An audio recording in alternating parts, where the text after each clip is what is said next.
ಆತ್ಮೀಯರೇ, ನಾನು ದೊಡ್ಡ ಬಸಪ್ಪ ಬಿ. ಎಲ್ಲರಿಗೂ ನನ್ನ ಯೂಟ್ಯೂಬ್ ಚಾನಲ್ಗೆ ಸ್ವಾಗತ.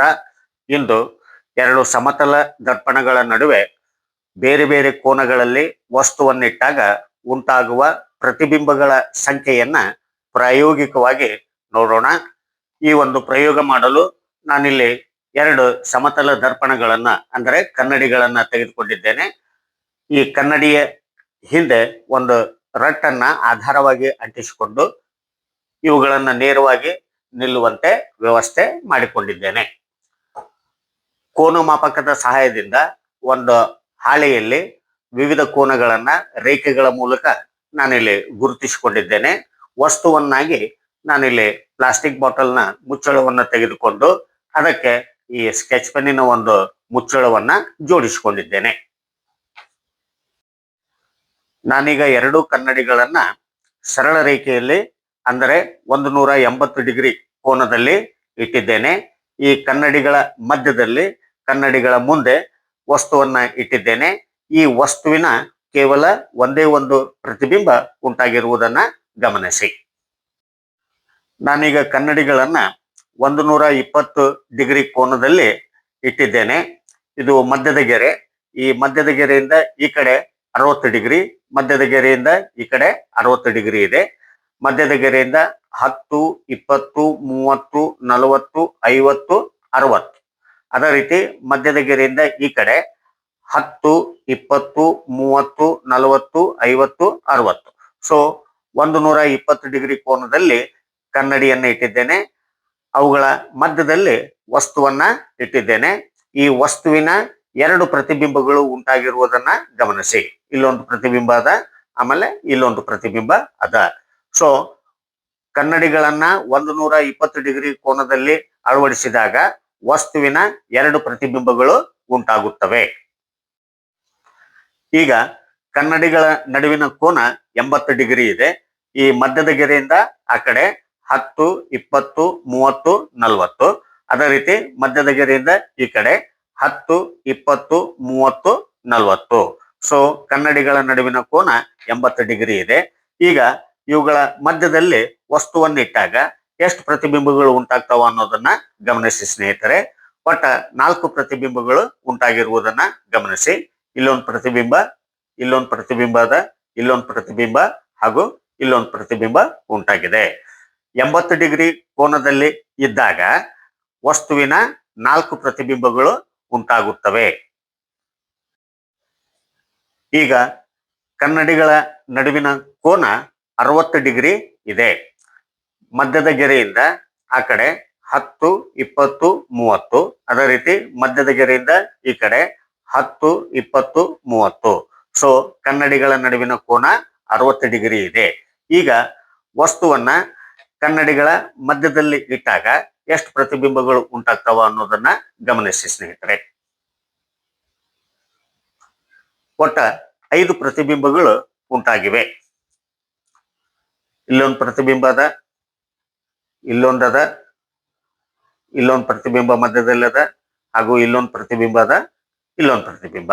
ಇದು ವಸ್ತು. ಇದು ಓಕೆ. ಕನ್ನಡಿಗಳ ನಡುವಿನ ಕೋನ 60 ಡಿಗ್ರಿ ಇದ್ದಾಗ ವಸ್ತುವಿನ 5 ಪ್ರತಿಬಿಂಬಗಳು ಉಂಟಾಗುತ್ತವೆ. ಈಗ ಎರಡೂ ಕನ್ನಡಿಗಳ ನಡುವಿನ ಕೋನ 40 ಡಿಗ್ರಿ ಇದೆ. ಇದು ಮಧ್ಯದಲ್ಲಿರುವ ಗೆರೆ. ಮಧ್ಯದ ಗೆರೆಯಿಂದ ಆ ಕಡೆ 10, 20. ಅದೇ ರೀತಿ ಮಧ್ಯದ ಗೆರೆಯಿಂದ ಈ ಕಡೆ 10, 20. ಸೊ ಈ ಎರಡೂ ಕನ್ನಡಿಗಳ ನಡುವಿನ ಕೋನ 40 ಡಿಗ್ರಿ ಇದೆ. ಈಗ ವಸ್ತುವನ್ನ ಈ ಎರಡೂ ಕನ್ನಡಿಗಳ ಮಧ್ಯದಲ್ಲಿ ಇಟ್ಟಾಗ ಎಷ್ಟು ಪ್ರತಿಬಿಂಬಗಳು ಉಂಟಾಗ್ತಾವ ಅನ್ನೋದನ್ನ ಗಮನಿಸಿ ಸ್ನೇಹಿತರೆ.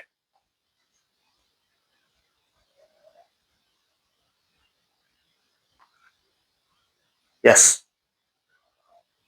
ಒಟ್ಟ 8 ಪ್ರತಿಬಿಂಬಗಳು ಉಂಟಾಗಿರುವುದನ್ನ ಗಮನಿಸಿ. ಕನ್ನಡಿಯ ಒಂದು ಕಡೆ 4 ಪ್ರತಿಬಿಂಬಗಳು ಹಾಗೂ ಕನ್ನಡಿಯ ಮತ್ತೊಂದು ಕಡೆಗೆ 4 ಪ್ರತಿಬಿಂಬಗಳು ಉಂಟಾಗಿವೆ. ಇದನ್ನ ಸ್ವಲ್ಪ ಜೂಮ್ ನಲ್ಲಿ ನಾನು ತೋರಿಸ್ತೇನೆ, ನೋಡಿ ಸ್ನೇಹಿತರೆ.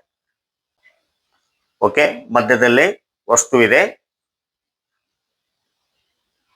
ಒಂದು ಕನ್ನಡಿಯ ಭಾಗದಲ್ಲಿ 4 ಪ್ರತಿಬಿಂಬಗಳಿವೆ, ಮತ್ತೊಂದು ಕನ್ನಡಿಯ ಭಾಗದಲ್ಲಿ 4 ಪ್ರತಿಬಿಂಬಗಳು ಉಂಟಾಗಿವೆ. ಸೊ ಕನ್ನಡಿಗಳ ನಡುವಿನ ಕೋನ 40 ಡಿಗ್ರಿ ಇದ್ದಾಗ ವಸ್ತುವಿನ 8 ಪ್ರತಿಬಿಂಬಗಳು ಉಂಟಾಗುತ್ತವೆ. ಸೊ ಕನ್ನಡಿಗಳ ನಡುವಿನ ಕೋನವನ್ನ ನಾವು ಕಡಿಮೆ ಮಾಡ್ತಾ ಬಂದಂಗೆಲ್ಲ ಪ್ರತಿಬಿಂಬಗಳ ಸಂಖ್ಯೆ ಹೆಚ್ಚಾಗುವುದನ್ನ ನಾವಿಲ್ಲಿ ಗಮನಿಸಿದ್ವಿ ಪ್ರಯೋಗದ ಮೂಲಕ. ಒಂದು ವೇಳೆ ಈ ಕನ್ನಡಿಗಳ ನಡುವಿನ ಕೋನ 0 ಮಾಡಿಕೊಂಡು, ಅಂದ್ರೆ ಈ ಕನ್ನಡಿಗಳನ್ನ ನಾವು ಸಮಾನಾಂತರವಾಗಿ ಒಂದರ ಮುಂದ ಒಂದನ್ನ ಇಟ್ಟು ಅವುಗಳ ಮಧ್ಯೆ ನಾವು ವಸ್ತುವನ್ನಿಟ್ಟಾಗ ಅನಂತ ಪ್ರತಿಬಿಂಬಗಳು ಉಂಟಾಗುತ್ತವೆ ಎಂಬುದನ್ನ ನಾವು ಹಿಂದಿನ ವಿಡಿಯೋದಲ್ಲಿ ಗಮನಿಸಿದ್ದೇವೆ ಸ್ನೇಹಿತರೆ. ಕನ್ನಡಿಗಳ ನಡುವೆ ವಸ್ತುವನ್ನಿಟ್ಟಾಗ ಉಂಟಾಗುವ ಪ್ರತಿಬಿಂಬಗಳ ಸಂಖ್ಯೆಯನ್ನ ಕಂಡುಹಿಡಿಯಲಿಕ್ಕೆ ನಾವು ಮುಖ್ಯವಾಗಿ 2 ಸೂತ್ರಗಳನ್ನ ಉಪಯೋಗಿಸ್ತೀವಿ. ಅವು ಯಾವ ಅಂತಂದ್ರೆ n = 360/θ - 1 ಹಾಗೂ n = 360/θ.